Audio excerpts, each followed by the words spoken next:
好啦 ，Happy 啦，開心今日同大家介紹另外一個民宿嘅項目，呢個咧比較少同大家分享嘅。咁樣望出去啦，就見到係哇好靚啊，古色古香。一入到去咧，就大家感受到咧日本啊傳統超過100年嘅生活嘅我哋叫民宿嘅大宅。咁入到嚟啦，依家係春天嘅季節，咁啊見到咧就有好靚嘅桃花。咁成個園景咧就好似入咗一幅畫咁樣嘅 ，OK。嗱，咁好似呢類型嘅民宿項目啦，咁我哋都會諗好多唔同細緻嘅配套。嚟呢度咧，佢有好靚嘅環境啦，哇，仲有個魚池。呢個魚池我幫手開嘅，當年。咁我哋就會諗啦，有啲乜嘢旅客嘅配套可以令到成個民宿可以增值咧？咁所以我哋喺成個項目當中咧，我哋最主要咧就要去處理埋咧停車位嘅問題，同埋一啲比較大家會想要嘅一啲嘅生活配套，啱旅客用嘅。OK， 咁我哋都係啦，同我哋之前分享比較特別嘅，我哋成個項目咧，我哋針對係日本嘅本地人，係啦，即係唔係外國嘅遊客。咁對日本人嚟講咧，佢哋特別會尊重咧佢哋自己祖宗啦大約超過100年歷史嘅古宅，咁所以喺咁樣嘅配套之下咧，佢哋都好 enjoy 有機會咧，可以住喺呢啲咁樣嘅古宅入面嘅。大家可能以為佢都好熟悉，其實唔係，因為大部分我哋嘅目標顧客就喺東京7000萬嘅人口，佢哋放假 weekend 嚟度假，咁佢哋都係住喺城市度，咁佢哋都好享受咧放假嘅時候咧，可以去到呢啲我哋講緊好寧靜，係啦，係郊區嘅一啲嘅生活，咁就係呢個部分啦。咁我哋咧就預備埋咧有停車嘅地方。咁如果冇停車場嘅配合咧，其實好難俾旅客咧喺度會我哋講緊嚟到嘅，係啦，因為始終我哋都要諗安排佢哋自駕嚟嘅。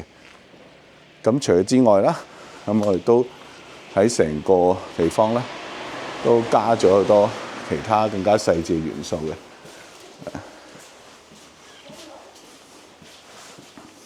好，你哋望下啦。係啊，咁呢個係我哋 office 啦。係啊，咁呢個咧就係一個桑拿浴室啦。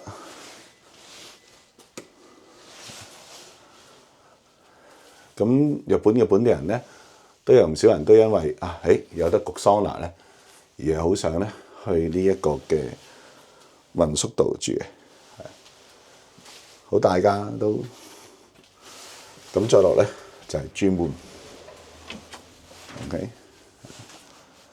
咁所有呢啲配套都係一個可以幫到大家喺成個嘅我哋講緊嘅度假體驗啦。係好完整嘅，係啦。咁啊，小朋友玩嘅高爾夫球練習，大人玩嘅係啦，電子嘅可以咧打落去有片睇，知道攞幾多分。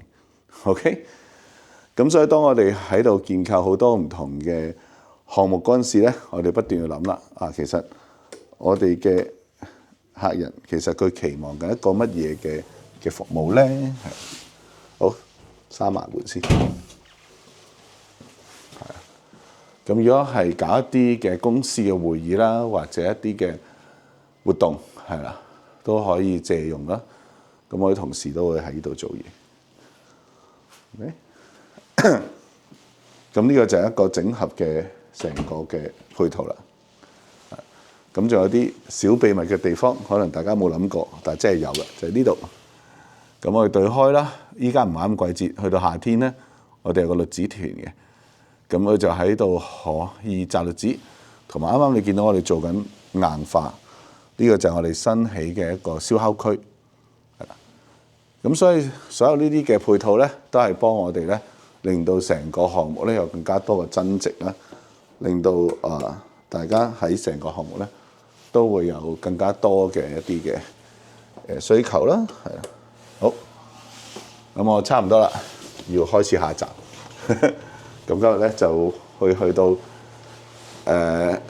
富士山碗玩下，係啦。咁啊，充電設備啦，係好準備出發。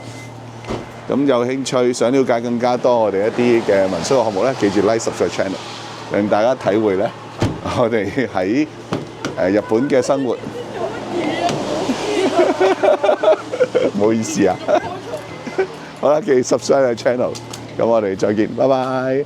今日係大年初一啊，祝大家新年快樂啊！係啦，旅遊順利，投資順利，拜拜。